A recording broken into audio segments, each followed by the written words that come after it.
আজকে সারাদিন খাবো একই কালারের খাবার। আর কালার ডিসাইড করবে স্পিনিং হুইল। গাইস লাল কালার, কিন্তু এখানে একটা টুইস্ট আছে। আবার কিছু টুইস্ট? আমাদের এই 500 টাকার মধ্যেই লাল খাবার কমপ্লিট করতে হবে। হ্যাঁ হয়ে যাবে, চল। আর রেড কালারের প্রথম খাবার আনতে চলে গেলাম শপিং মলে। জুস।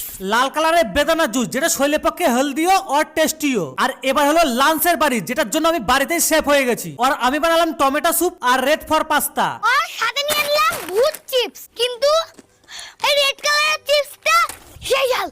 আর এত কিছু খাওয়ার পরে লাঞ্চের রেড কালারের খাবার কমপ্লিট। আর আমরা 2 ঘন্টার জন্য একটা লম্বা ঘুম দিয়ে দিলাম। গাইস বিকালে নিয়ে আসলাম সবুজ কালারের তরমুজ, ঢিস, কিন্তু ভিতরে লাল। ঠিক আছে, এবার আমরা ভিতরের লাল তরমুজগুলো সব খেয়ে ফেলি। এরপরে সন্ধ্যে 6টার সময় রেড কালারের ভেলভেট কেক নিয়ে দুজনে মিলে মেরে দিলাম। আর লাস্টে রাত্রিবেলায় দেখো বন্ধন নিয়ে আসলো রেড কালারের চিকেন পকোড়া আর ললিপপ, এটাও মেরে দিলাম।